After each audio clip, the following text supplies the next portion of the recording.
ओम श्री साई राम। साई प्रेम वाणी के हमारे आज के प्रसारण में आप सबका हार्दिक स्वागत है।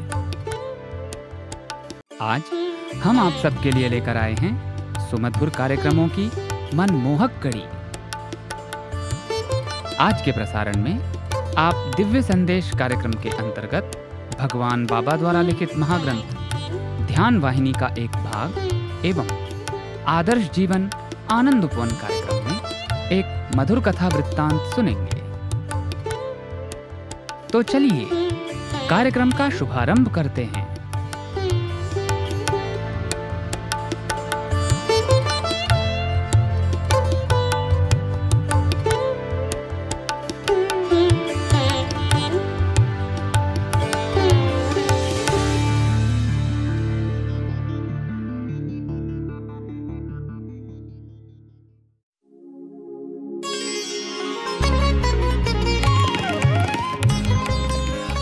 अब प्रस्तुत है दिव्य संदेश। इसके अंतर्गत भगवान बाबा द्वारा लिपिबद्ध किए गए महाग्रंथों में से एक ध्यान वाहिनी का एक भाग आज हम प्रस्तुत करने जा रहे हैं। दिव्य संदेश, साई संदेश, दिव्य संदेश, साई संदेश।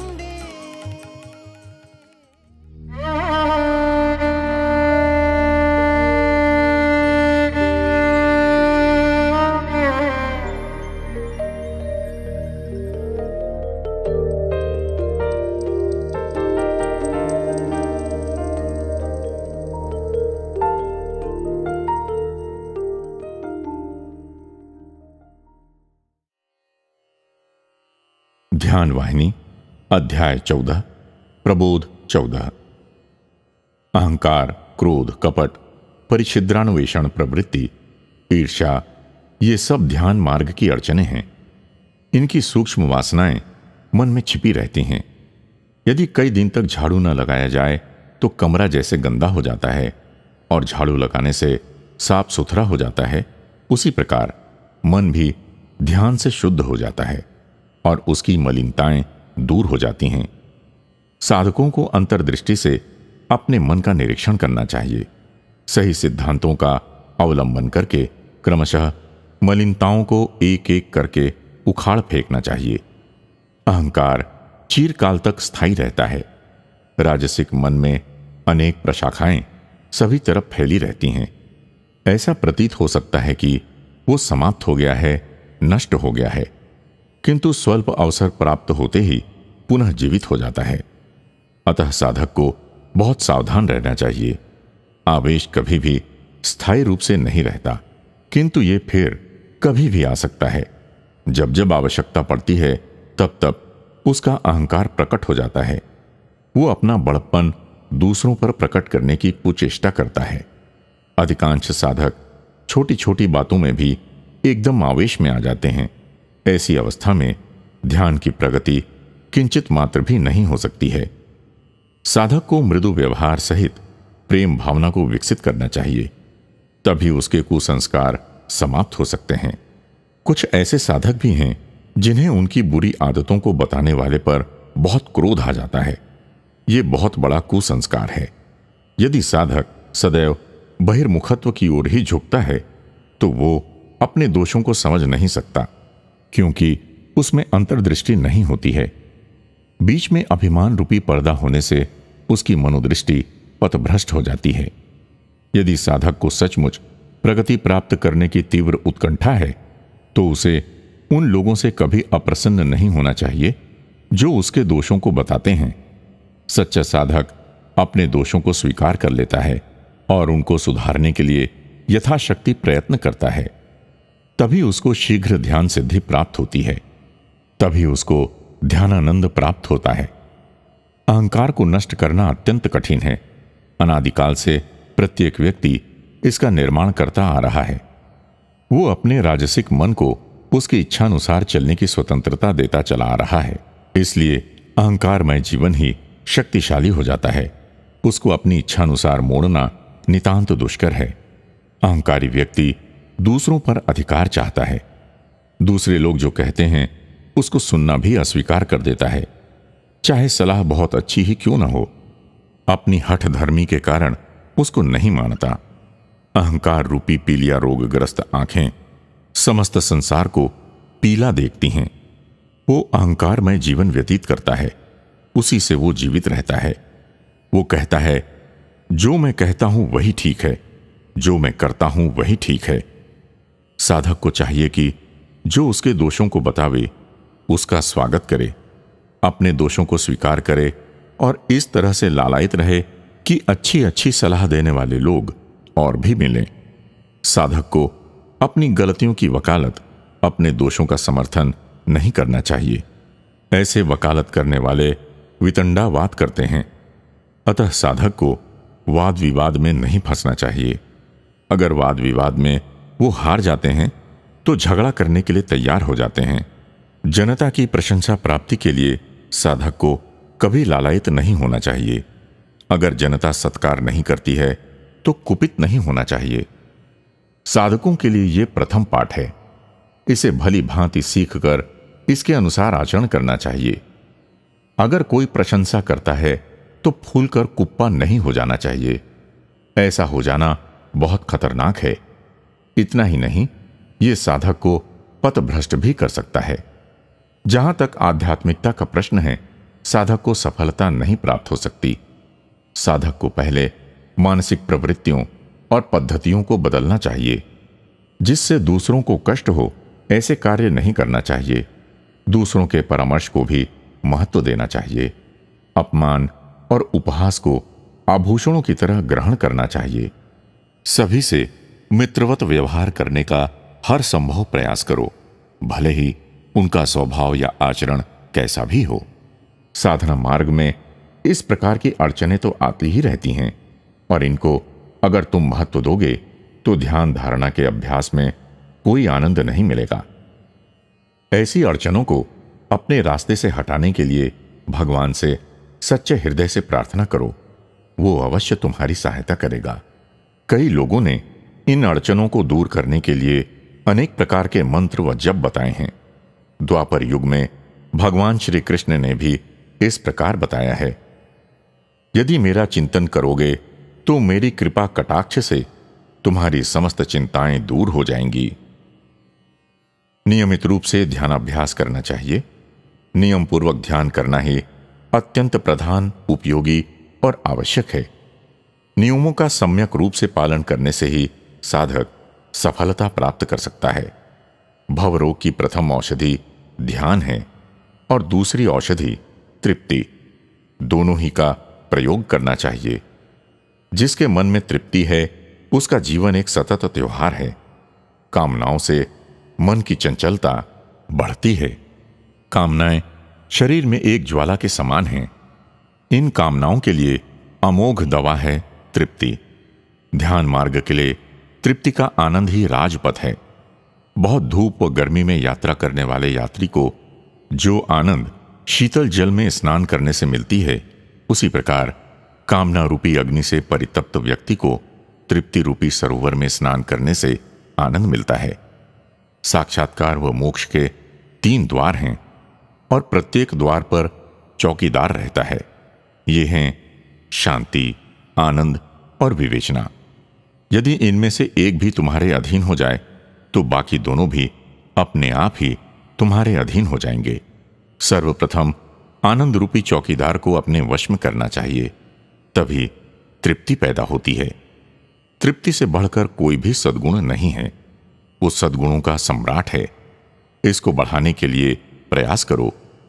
काम और लोभ से पीड़ित व्यक्ति विवेक और विवेचन शून्य होते हैं।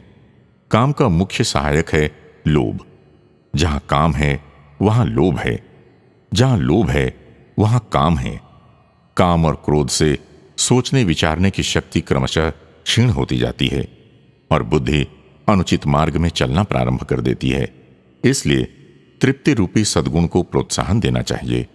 एक कामना की पूर्ति के पश्चात दूसरी कामना उत्पन्न हो जाती है।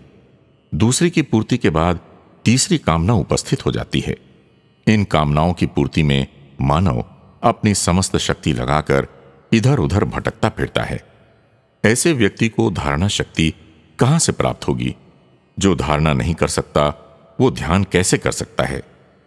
बिना ध्यान भगवान वशीभूत नहीं होते। ऐसे चंचल मन से इस प्रकार कहो, हे मन, मुझे अपवित्र कामनाओं की ओर और विषय वस्तुओं की ओर मत ले जाओ। तुम्हारी ये आदतें मुझे बहुत बिगाड़ रही हैं। भगवान को प्राप्त करने की यात्रा में मेरी सहायता करो। जब तुमको उच्च आध्यात्मिक स्थिति प्राप्त करने की इच्छा है तो सारी कामनाओं को त्याग कर तृप्ति के साथ भगवान का नाम स्मरण और स्वरूप ध्यान करते करते शांति, आनंद और तृप्ति प्राप्त करो। तृप्ति किसी को भी आलसी नहीं बनाती है। वो परम सात्विक गुण है। वो सदैव मन को परमात्मा की ओर झुकाती है। अनावश्यक स्वार्थ सिद्धि के लिए कभी प्रोत्साहन नहीं देती है। तृप्ति मानुषी शक्ति को सात्विक सरिता की ओर सदैव खींचती है। जिसके अंदर तृप्ति है वही सच्चा मनुष्य है। हृदय में बैठी आत्मा से उसका सम्मिलन होता है। चाहे कितना भी दीर्घ काल तक ध्यान करना पड़े, उसको थकान नहीं आती है, उसकी प्यास नहीं बुझती है और वो सदैव ध्यान में विलीन रहना चाहता है। नाना प्रकार से भागने वाले मन और उसकी प्रवृत्तियों को केंद्रित करने वाली शक्ति केवल ध्यान ही है। उसके अतिरिक्त और कोई शक्ति नहीं है। एकाग्रता का अभ्यास इच्छा शक्ति को शक्तिशाली बनाने में अत्यंत उपयोगी है। मन की प्रवृत्तियों की ओर तुम्हें सदैव अपना ध्यान रखना चाहिए। वो कहां कहां भाग रहा है, क्या क्या मांग रहा है, इन समस्त बातों का ध्यान रखना चाहिए। चंचल मन को वश में रखने के लिए ध्यान के अतिरिक्त और कोई उपाय नहीं है। अपने चारों ओर के वातावरण के बारे में तुम्हें कभी भी उद्विग्न नहीं होना चाहिए। जहां जहां तुम जाते हो वहां वहां तुमको कठिनाइयां और कुछ कष्ट हो सकते हैं। हर कार्य में, हर स्थान में तुम्हारे मन को भ्रम जाल में डालने के लिए ऐसी अड़चनें आती हैं, मगर सही रास्ते पर चलकर इन कठिनाइयों को दूर कर सकते हो। अगर तुम्हारे चारों ओर का वातावरण अच्छा नहीं है तो वहां से भागने का प्रयत्न मत करो। वहीं रहकर परमात्मा से प्रार्थना करो और ध्यान करो, हे भगवान, ऐसे दृश्यों से और ऐसी भावनाओं से छुटकारा प्रदान करो। अपनी सूरत और अपने प्रति प्रेम की भावना प्रदान करो। तुम कभी भी भगवान से आरामदायक स्थितियों की कामना मत करो, क्योंकि ऐसी आरामदायक स्थितियां ध्यान के लिए उचित संवाहक नहीं होती हैं। तुम्हें एक चीज और भी सीखनी है। यदि वास्तव में तुमको सुख नहीं है, तब भी परिस्थिति के अनुसार रहना सीखो। अपना संतुलन कभी मत बिगाड़ो। जिस परमात्मा के स्वरूप का तुम ध्यान करते हो, उसको मन मंदिर में और हृदय मंदिर में प्रतिष्ठित करके सदाचार पूर्वक जीवन व्यतीत करने से कोई भी परिस्थिति तुम्हें उत्तेजित या उद्वेलित नहीं कर सकती। कभी भी तुम भ्रम जाल में नहीं पड़ सकते। कोई भी तुमको डुबो नहीं सकता है। अपने मन प्रपंच की सीमाओं का ध्यान अवश्य रखो। अहंकार से मन की विषमता बढ़ती है। तुरंत ही इसे ठीक करने का प्रयास करो। उसे उठा मत रखो, स्थगित मत करो। एकांत में बैठकर निर्मल भावनाओं से कुछ देर तक ध्यान करो। यदि ऐसा नहीं करते हो और अपने मानस की विषमता ठीक नहीं करते हो या उसको ठीक करने का कार्य स्थगित कर देते हो, तो तुम कदापि सफल नहीं हो सकते। बीच में कुछ विघ्न अवश्य पड़ जाएंगे। आलस्यात् अमृत विषम, इस कहावत को सदैव याद रखो। मन की चंचलता को दूर करने के लिए और निर्मलता और प्रसन्नता के साथ रहने के लिए ध्यान ही एक सहारा है। इस जगत में अनेक शिक्षित व्यक्ति भी लक्ष्यहीन, अनियमित जीवन व्यतीत करते हैं।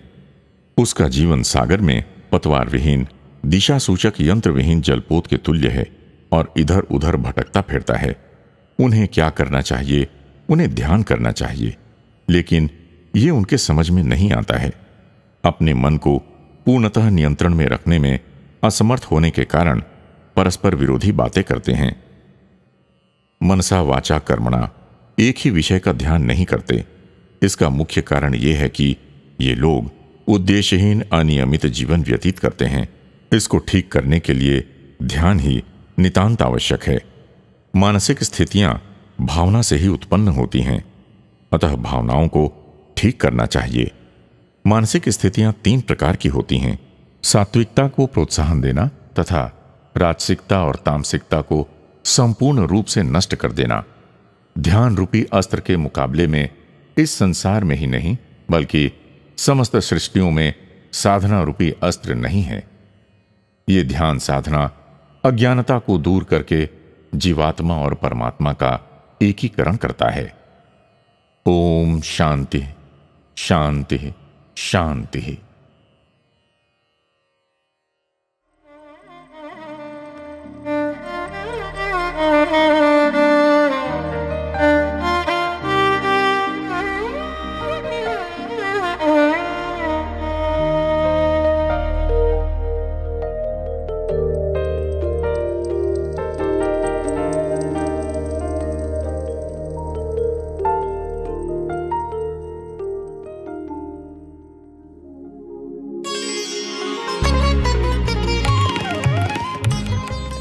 अभी आप सुन रहे थे दिव्य संदेश। आज आपने भगवान बाबा द्वारा लिपिबद्ध किए गए महाग्रंथों में से एक ध्यान वाहिनी का एक भाग सुना। भवसागर तार का दिव्य संदेश, साई संदेश, दिव्य संदेश, साई संदेश।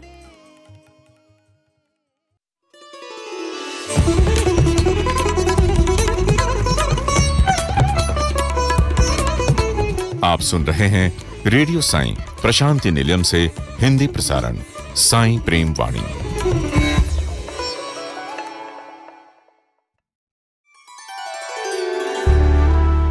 आइए अब सुनते हैं आदर्श जीवन आनंद उपवन प्रोग्राम। आज इसके अंतर्गत हम नौ दुर्गा महात्म्य शीर्षक के तहत श्री नवरात्रि पर्वोत्सव 2021 के उपलक्ष्य में प्रस्तुत की गई एक विशेष प्रस्तुति सुनेंगे।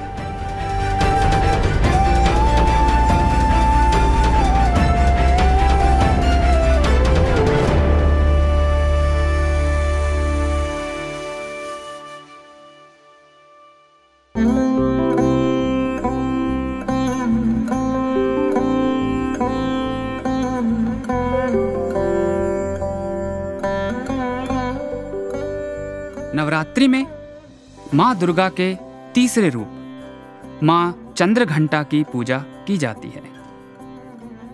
माँ चंद्रघंटा का ये रूप अत्यंत ही अलौकिक और कल्याणकारी है। चूंकि माँ चंद्रघंटा के मस्तक पर घंटे के आकार का चंद्रमा शोभायमान है, इसीलिए माता को चंद्रघंटा नाम से पूजा जाता है।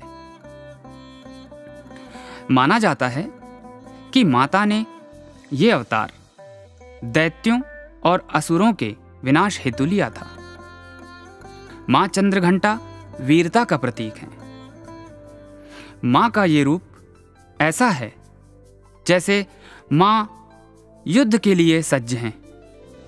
उनका वाहन शेर है। उनकी 10 भुजाएं हैं जो अस्त्रों और शस्त्रों से सुशोभित हैं। उनके हाथों में बाण, धनुष, त्रिशूल, खड्ग, गदा, कमंडल, कमल पुष्प इत्यादि शोभायमान हैं। एक हाथ योग मुद्रा में है और दूसरे हाथ से वे भक्तों को अभयदान देती हैं। कितना अद्भुत और अलौकिक स्वरूप है मां चंद्रघंटा का। पौराणिक कथाओं के अनुसार जब महिषासुर नामक राक्षस ने तीनों लोकों में हाहाकार मचा दिया था, तब सभी लोकों में भय और अंधकार छा गया था। समस्त देवगण इसी भय के पाश से बच नहीं पाए थे, क्योंकि महिषासुर ने तीनों लोकों पर अपना आधिपत्य स्थापित करने का निश्चय कर लिया था और उस देवताओं पर भी अत्याचार किया। यहाँ तक कि महिषासुर ने देवराज इंद्र पर आक्रमण कर स्वर्गलोक पर अपना अधिकार स्थापित करने के लिए अपनी सेना के साथ स्वर्गलोक प्रस्थान कर दिया। जब देवेंद्र को इस बात का पता चला तो वे समस्त देवताओं के साथ त्रिदेवों की शरण में गए। देवताओं की ऐसी दयनीय स्थिति को देखकर त्रिदेव अत्यंत क्रोधित हुए। त्रिदेवों और देवताओं के इस क्रोध के तेज से एक ऊर्जा उत्पन्न हुई। इस तेजस्वी ऊर्जा से एक देवी की उत्पत्ति हुई। उनकी आभा मानो 100 सूर्यों का प्रकाश हो। महादेव शिव ने उन देवी को अपना त्रिशूल दिया। चक्रपाणी विष्णु ने अपना चक्र, सृष्टिकर्ता ब्रह्मा ने अपना कमंडलू, देवेंद्र ने देवी मां को एक घंटा दिया। इसी भांति सभी देवताओं ने एक एक अस्त्र देवी मां को महिषासुर का वध करने हेतु प्रदान किए। समस्त अस्त्र शस्त्रों से सुशोभित मां चंद्रघंटा महिषासुर का सर्वनाश करने के लिए युद्ध भूमि की ओर बढ़ी। इसके बाद एक भीषण युद्ध मां चंद्रघंटा और महिषासुर के बीच हुआ। मां चंद्रघंटा का रूप इतना तेजस्वी और अलौकिक था कि महिषासुर मन ही मन जान गया कि अब तो उसका अंत निश्चित है। मां चंद्रघंटा ने महिषासुर की सेना का नाश कर महिषासुर का वध कर दिया। इसके पश्चात ब्रह्मा, विष्णु, महेश तीनों देवताओं ने समस्त देवताओं के साथ मिलकर मां चंद्रघंटा की स्तुति की और उनकी कृपा प्राप्त करने के लिए फूलों और दियों से उनकी आराधना की। मां ने भी उन्हें आश्वासन दिया कि जब कभी वे मां का स्मरण पूरी भक्ति भावना के साथ करेंगे, उसी क्षण मां प्रकट होकर उनकी सहायता करेंगी। इसीलिए मां चंद्रघंटा का यह अवतार भय से मुक्ति और श्रेष्ठ गति प्रदान करने वाला है। ऐसा माना जाता है कि चूंकि यह अवतार मां ने दुष्टों के विनाश और भक्तों के कल्याण के लिए धारण किया है, इसीलिए मां चंद्रघंटा की उपासना करने वालों को वीरता और सफलता प्राप्त होती है, भय से मुक्ति और यश प्राप्त होता है। मां चंद्रघंटा की पूजा को समर्पित नवरात्रि का ये तीसरा दिन भक्तगण मां की आराधना सिंदूर, धूप, दीप, फूल, फल के नैवेद्य से करते हैं। इस दिन विशेषतः दुर्गा चालीसा अथवा दुर्गा सप्तशती का पाठ किया जाता है। साधक इस दिन मां का ध्यान मणिपुर चक्र पर केंद्रित करते हैं। मां चंद्रघंटा को इस दिन दूध से बने भोग लगाए जाते हैं जो उन्हें अत्यंत प्रिय लगते हैं। मां चंद्रघंटा का ध्यान करने के लिए इस श्लोक का जाप करें।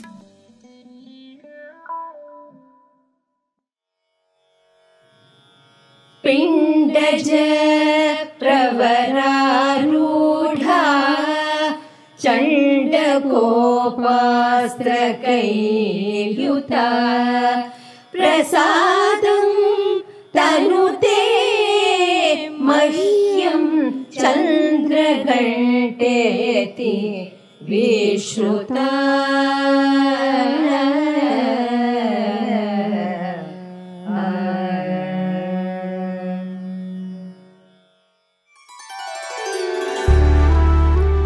आदर्श जीवन आनंद उपवन प्रोग्राम के तहत अभी आप सुन रहे थे नौ दुर्गा महात्म्य शीर्षक के तहत श्री नवरात्रि पर्वोत्सव 2021 के उपलक्ष्य में प्रस्तुत की गई एक विशेष प्रस्तुति।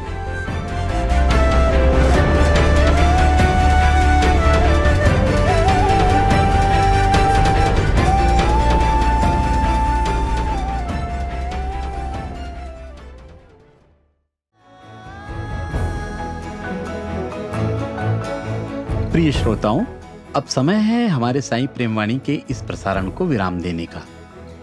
हमें आशा है हमारा आज का कार्यक्रम आपको पसंद आया होगा।